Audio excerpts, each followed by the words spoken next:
A colossal main event announced for the King and Queen of the Ring PLE in Saudi. Colossal main event. Are you kidding me? We're going to talk all about it in this review. Also, a thunderous collision in the female division last night.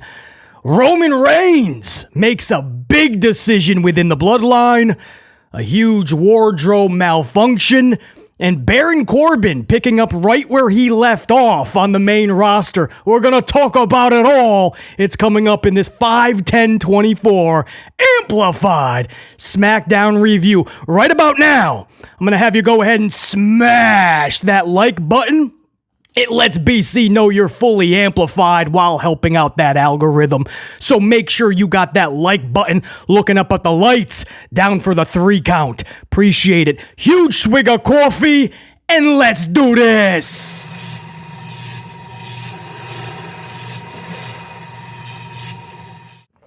And we're going to waste no time. We're going to get right into it, man. SmackDown 5-10-24, just 2 weeks away from the big Saudi PLE, the King and Queen of the Ring. Nick Aldis starts this SmackDown middle of the ring, and he introduces Cody Rhodes, your current champion.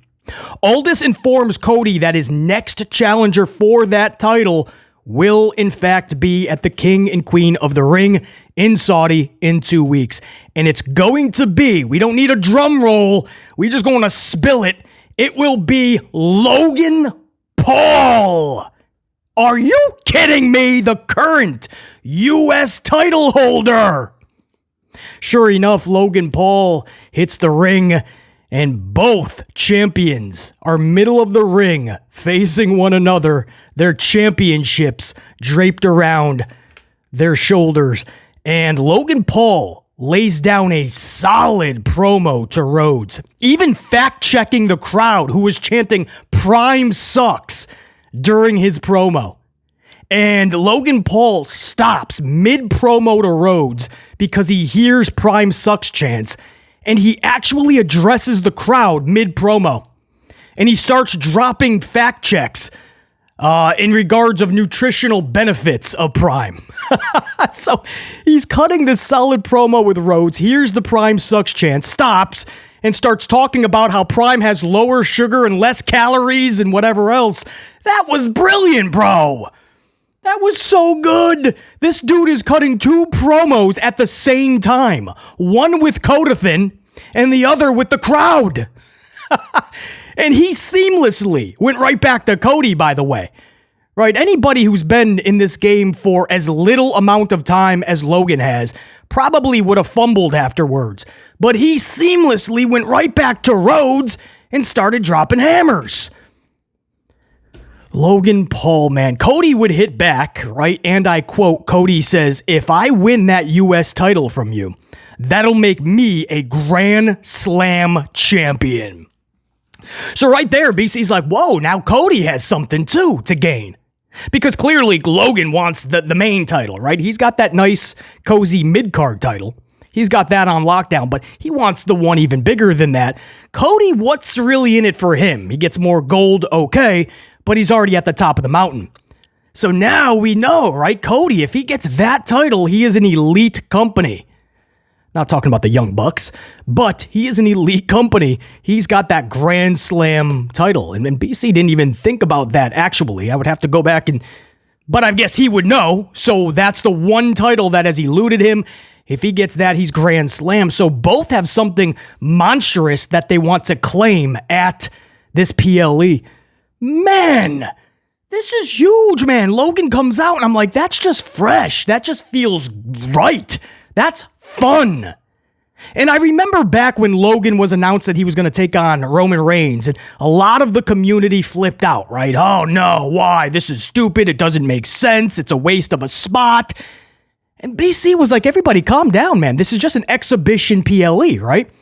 That's what the Saudi events are. These events are for Saudi. The fact that we even get them on either the network or Peacock or whatever streaming service, the fact that we're able to see them and they treat it as a PLE is a benefit for us. But that's why you see exhibition matches like Logan Paul versus Roman Reigns, or making in the entire event the King and Queen of the Ring. Or seeing matches like Cody Rhodes versus Logan Paul. You most likely would not see that out of nowhere at the SummerSlam event or WrestleMania. This is no harm, no foul. Middle of a Saturday afternoon for a lot of us. Cody Rhodes versus Logan Paul. Of all the things to complain about in pro wrestling, and I know there's a lot in every promotion, this is one of the least of the worries. This is one of the ones where you can just sit back, grab your coffee, beverage of choice, and enjoy. And more importantly, and hopefully, and I believe will be the case, be captivated by Logan Paul and Cody Rhodes, right? Because at the core, that's how we should be viewing pro wrestling. Not just enjoying it and giving it golf claps, but by the time the match is over or the event, even a promo, a segment, we should be captivated by these characters and these storylines. The matches. Logan Paul and Cody Rhodes, if you really think about it, that's hella fun. And we're going to get that on a Saturday afternoon. It's no harm, no foul. It's the same thing I said about Roman Reigns and Logan Paul when a lot of the community was crying out. I said, not so fast. This is going to be a really entertaining, fun match. And it's not going to have any impact on Logan Paul, who obviously has to lose that match. And it didn't. Look at him now.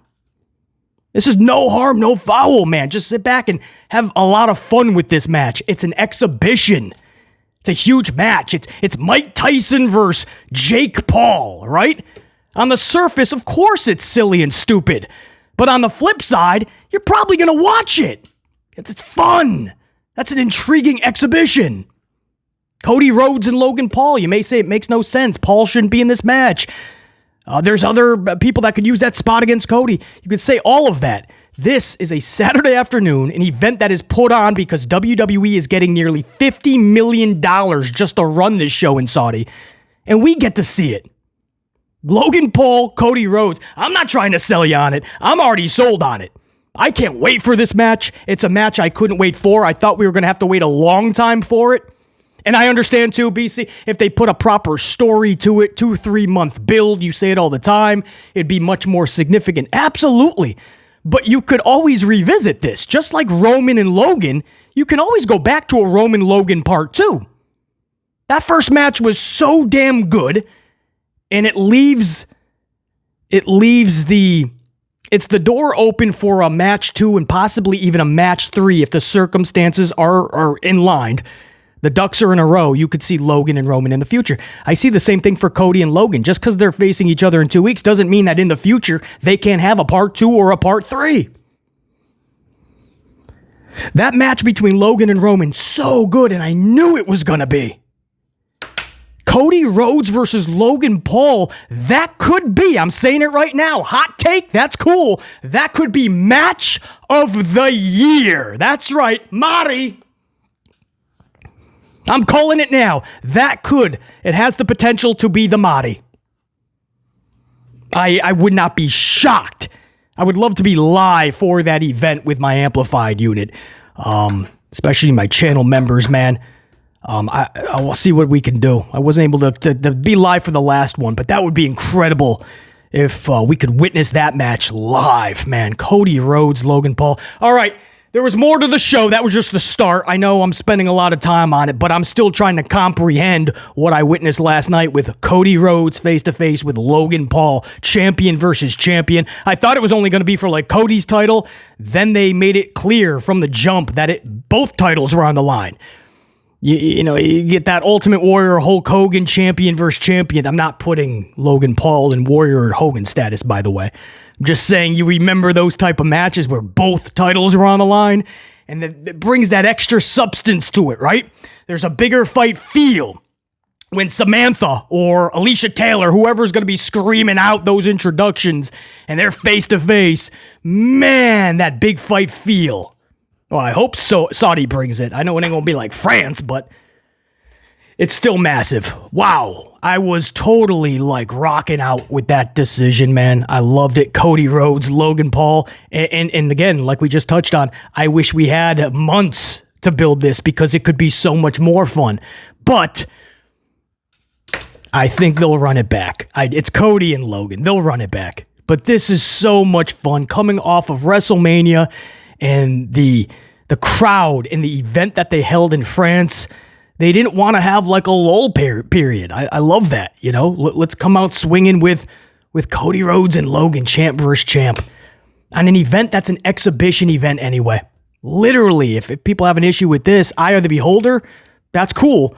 But I wouldn't worry too much about it. It's Logan Paul and Cody Rhodes. I mean, just even if you can't stand the concept, sit back with your bevy and just give it a chance. I'm telling you, within 5 minutes, you're probably going to go, all right, I'm hooked.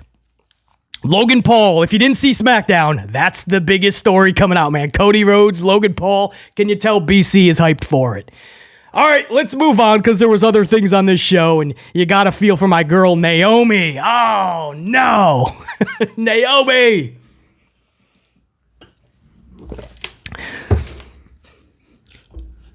Naomi versus Nia Jax, Queen of the Ring Tournament Round 1. Naomi's biggest battle of this match was her top. Naomi was battling a wardrobe malfunction the entire match. The screen kept cutting to black several times. BC is like, come on, Fox, share the love. But in full transparency, it was cutting out throughout the night, and Fox usually cuts. Fox has so many technical issues. You think they're working in lockstep with like TNT, TBS, and the AEW issues that they always have. Fox is the same way. It's always, everybody just blamed like Dwayne, right? That it would be beeped out or it would cut to just a black screen. No, that's like every week on Fox. So I didn't know how much of this was the wardrobe malfunction or this was just Fox being Fox. But Naomi was just battling the entire match. She kept having to like look at her power area and then like keep lifting up, and it was kind of affecting what she did next. But she's so good, she kept the match flowing pristinely. There was even an incredible Frankensteiner top rope. Naomi delivers a Frankensteiner, or as some call it still, the Hurricanrana. It's always going to be a Frankensteiner to BC. A Frankensteiner from the top rope onto Nia Jax. And you got to give a big shout out to Jax for sticking that landing. She stuck it. So much respect over to Jax as well for taking it like the way that she did. That was just a massive spot. I thought they were setting up for like a power bomb. So Naomi's top rope and Jax is up on the turnbuckle as well, and it's a power bomb, a super power bomb. But no, this was Naomi stands up on the top rope and says, let's do this. And yet Jax is like, all right. I will say this. A lot of people go, yeah, as far as Nia Jax is concerned, like Jax, this run is better than her last. I can full throttle agree with that. No question. She's putting a lot more into this run, and I just hope that continues because, yeah, it's totally, it's night and day, right? She's just more into it, willing to do more, willing to try more. So, yeah, I do have to give a shout out over to Nia Jax, man, because this is definitely so much of a better version than the first run she had before she was released. So, incredible Frankensteiner.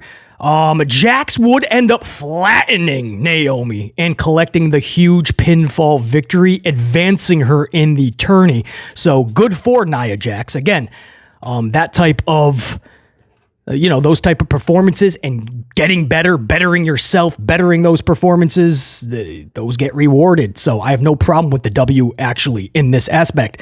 On the flip side, man, does that suck to see Naomi drop another match and take another L.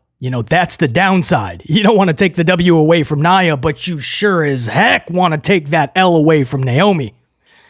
So it's one of those things where you're fine with it as long as Paul Levesque McMahon has a plan for Naomi, and you just don't know if that's the case. The big title match might have been it. And of course, she wasn't taking the title from Bayley. Tiffany wasn't taking it either. Bayley had to walk out of France with that championship. So you just got to think, okay, we gave Naomi that big pay-per-view spot, that big PLE spot, and now she'll just she'll be content with whatever we give her, right? Take an L over for Nia if you don't mind. And then we'll put you in some weird tag team for a few months. I hope that is not the trajectory. This loss is not detrimental as long as Paul Levesque McMahon has a plan for Naomi. She's too good to give her the same run you gave her last time, or in realistic terms, the last more than a decade. She's better than that. And under Paul Levesque McMahon, you hope that she gets better. Booking-wise. So that's it. That's my little side spiel. Great for Jax. And as far as Naomi, not so great. And the wardrobe malfunction was her biggest issue anyway. She was battling two beasts, Nia Jax, and that wardrobe malfunction. Much love to Naomi, and congrats over to Nia Jax. Moving on. Carmelo Hayes versus Baron Corbin. Oh boy. This is... I'll go ahead and tell you exactly how I have it in my notes, right? Hayes defeats Baron Corbin via fruit roll-up pinfall to advance in the King of the Ring tourney. And exactly as I put it in my notes, Corbin is picking up right where he left off on the main roster, racking up those L's. Pac-Man status. Baron Corbin, they brought him back, he's already losing again. Like, how is that going to get the fans to care? And then we go to hour 2, and this hour started with a colossal confrontation. On paper, take it or leave it, you'd probably leave it. When it was all said and done, you'd gladly take it.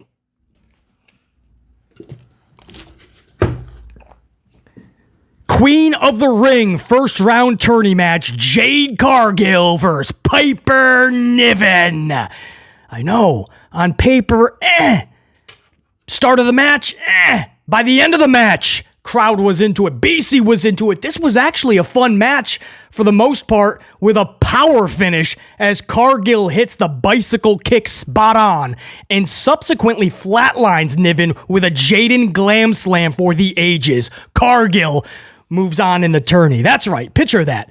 The Jaden Slam, I still call it the Beth Phoenix Glam Slam, to Piper Niven. That's not little Candice LeRae in there. And this was after just a thunderous bicycle kick, by the way. So I love her combo sequence toward the end there. And again, this is one of those... This was a match where Jade Cargill was on defense a lot. She was taking a lot of offense.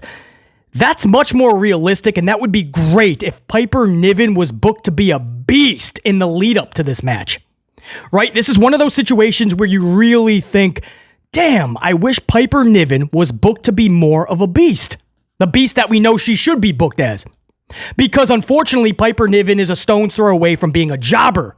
That's how she's been booked anyway. But if she was a beast leading into this and she's about to take on this monster Jade Cargill, do you know how much more intrigue would have been into this match on paper alone? Because damn, this was just straight power on power. Niven has not been booked properly at all, and people were into this match. So it just makes you think, man, if Piper Niven was booked to be more dominant, we already know that Cargill is booked to be dominant. That's Beast Monster. That would have been incredible, but that wasn't the case. So people pretty much knew, all right, this is just a Jade, not necessarily a squash match, but this is going to be a Jade Cargill W. But a lot of this match, man, Piper Niven was delivering. That's the Piper Niven she should be booked to be. And by the way, time out, nobody is overlooking Jade's performance in its totality. A lot of fans still have concerns with her wrestling, right? She's too green, they say. She still has so much more to learn, so much more to train. And she'll be the first to tell you a lot of that is accurate, by the way. But a lot of that will be fine-tuned once she learns how to work down to her opponent's sizing. And what I mean by that is even though Piper Niven is a bigger gal, she's still smaller in height. So something simplistic like when Niven was delivering those clotheslines last night and Cargill was taking them kind of awkwardly and you were going, it's not a believable sell, right? A lot of that is just learning how to work down to your opponent's sizing, right? Cargill is going to face off with people like Candice LeRae, Katana Chance, right? Little tiny females. She's going to be in the ring with them, whether it's a match or a promo or a segment. And there's going to be times, because they should not be delivering too much offense to a Jade Cargill, but there's going to be times where Jade has to take a move from them to get them over in that circumstance or that segment or that moment. And she's going to have to do it properly. So it's about working down to your opponent's sizing. She's so monstrous. She's so used to being the biggest that it takes work, actually, to sell a clothesline from somebody like Candice LeRae when you're a beast like Cargill. I mean, think about it. That's something, it's not a natural movement for some. And unfortunately for Jade, it's not.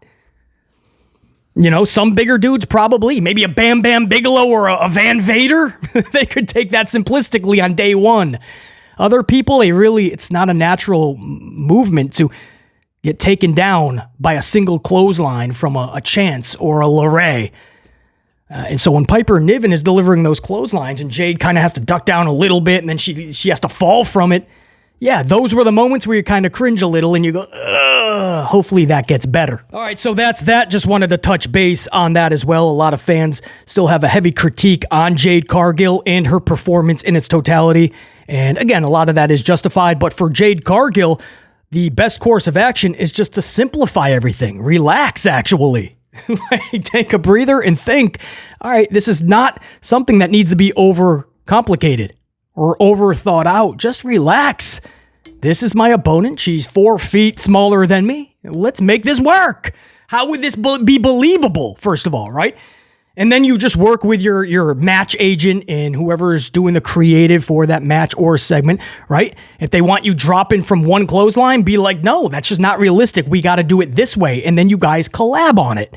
And you come up with a way where somebody like LeRae will realistically drop Jade Cargill. And then maybe it'll be a little better. That's simplify it. Jade will be fine. She is a superstar. Look at her. Not everybody has to put on 20-minute 6-star classics. Sometimes you're just a Jade Cargill. You know, sometimes you're just a Yokozuna. Sometimes you're just Andre the Giant. Your presence alone is going to sell tickets. It's wild. Speaking of, too, Jade, up next was her tag team champion partner, Bianca Belair. And speaking of Candice LeRae, Belair was in there with LeRae. This was also a Queen of the Ring first round tourney match. Could LeRae somehow overtake Belair? Hold up. No. The answer is no. She could not beat Bianca Belair. Belair defeats Candice LeRae, moves on in the Queen of the Ring tourney. This was a KOD pinfall for Belair on LeRae. The interesting side note here that I have is Indy Hartwell. She took a cheap shot on Belair mid-match. Now, if you guys remember, for a while, Hartwell was the one with a conscience, right? Every time that Candice LeRae was doing some form of cheatery or going to the dark side, it seems, Indy would keep her in check or be the honest one. Last night, Indy's throwing a cheap shot, some dirty deeds over to Bianca Belair. It did not work. Belair would prevail, but still, Indy Hartwell, man. It's probably one of those old adages. If you can't beat them, you might as well join them. Moving on. This was a good backstage segment, actually.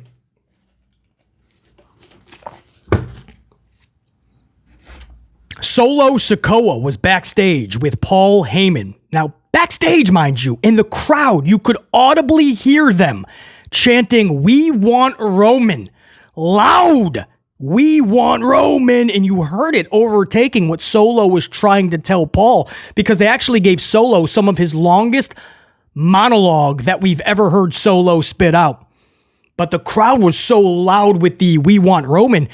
You know, it's one of those things where I love heel Roman, right? Heel Roman works. It's fun. Should he have had the title for 18 years? No. Slight exaggeration, by the way.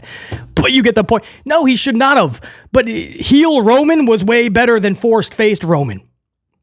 Any day of the week, twice on Sunday. So I'm going to miss that Roman, but there's no way this dude comes back now and is not a face. I mean, the crowds, whether it's France or where were they last night? Pennsylvania, wherever. California to Florida. Everybody is chanting, we want Roman.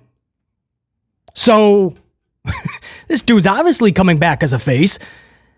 And Rock will have to remain the heel, obviously. Rock will take control of Solo's faction somehow when he comes back.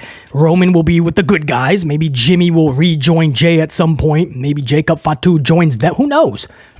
But Roman will play the face, not the Rock. Rock will come back as the heel. I mean, because there's no way, man. The We Want Roman chants are really igniting full stature. So Solo says in this promo to Paul Heyman, Solo says, you told us that you didn't speak to Roman since where was Roman left? Since Mania, right? Since he dropped the title. Paul Heyman told them he hasn't spoke to him.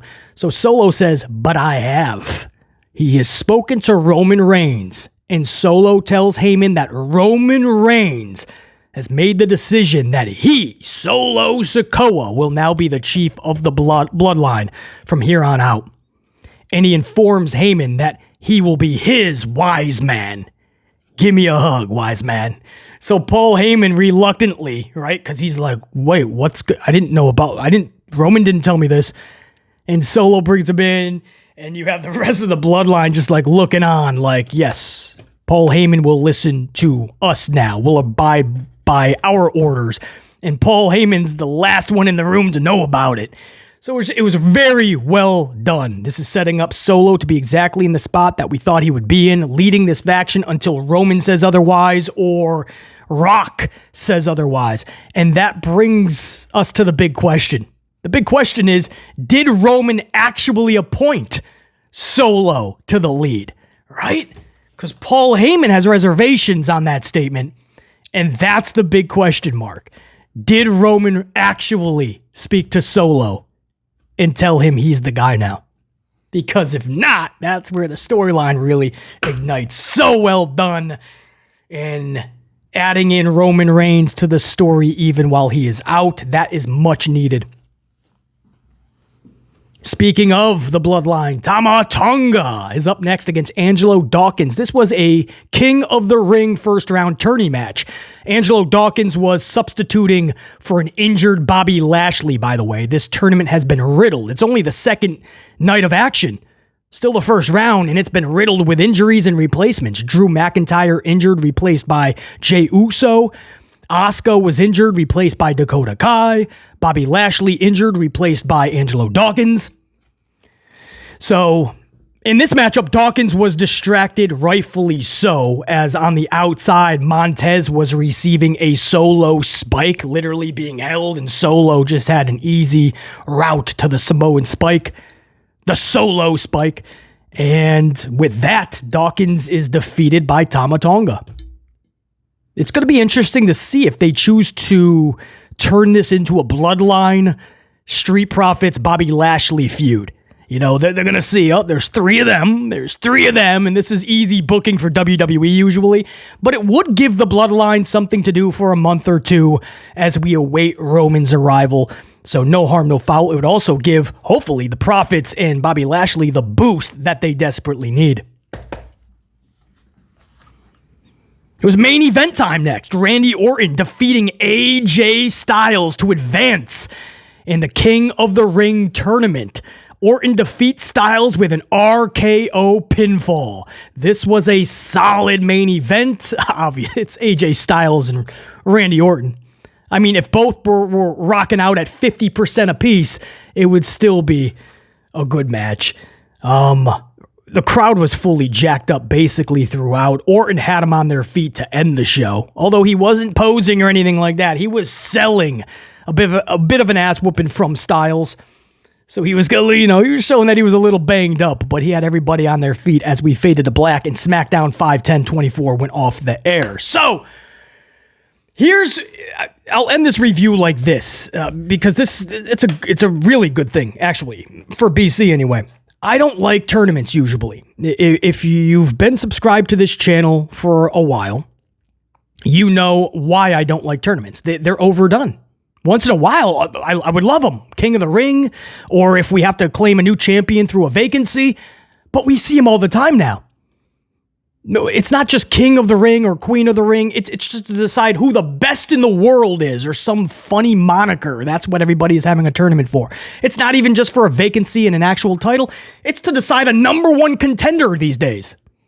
Or sometimes the number 3 contender to get to number 2 and then 1. There's so many tournaments, guys. And it's lazy booking, I feel, right? A promoter can literally have his writers or the promoter himself grab a Post-it notepad, grab some crayons, and just write 4 weeks of television. It's lazy booking. It's redundancy. So I don't like tournaments. And then it's just the shows are filled with a bunch of matches that there's no care put into it, no effort, and there's no intrigue in the matches.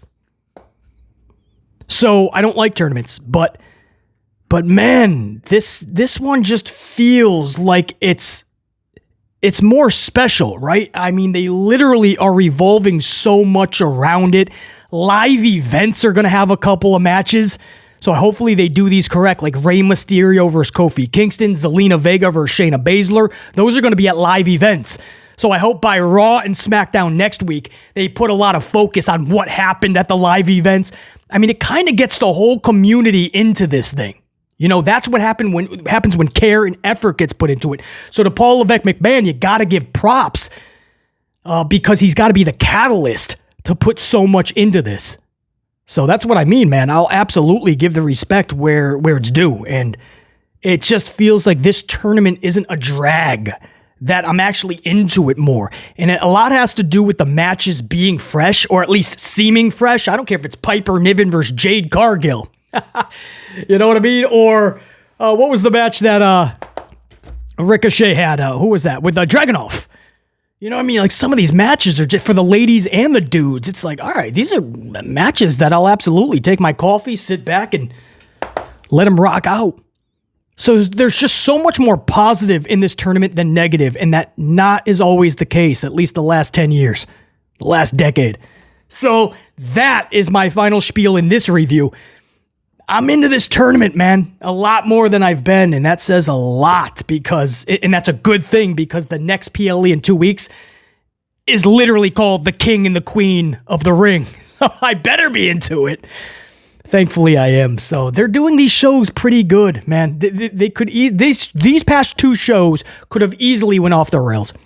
They're just packing them with a bunch of tournament matches. These could have been some of the most boring shows imaginable, but they're not. They're not. And it helped that last night that show started with Cody Rhodes and Logan Paul. What? I'm sure a lot of people will not like that decision. But again, if you just look at it for what it is, it's an exhibition match on a Saturday afternoon in Saudi Arabia. Relax. Remember what happened with Roman and Logan? That match was announced. Everybody acted like the world was imploding. And when it was all said and done, everybody was like, whoa, what a match. That was really good. Don't be shocked if Cody and Logan, we're talking about Amadi, we're talking about a match of the year candidate.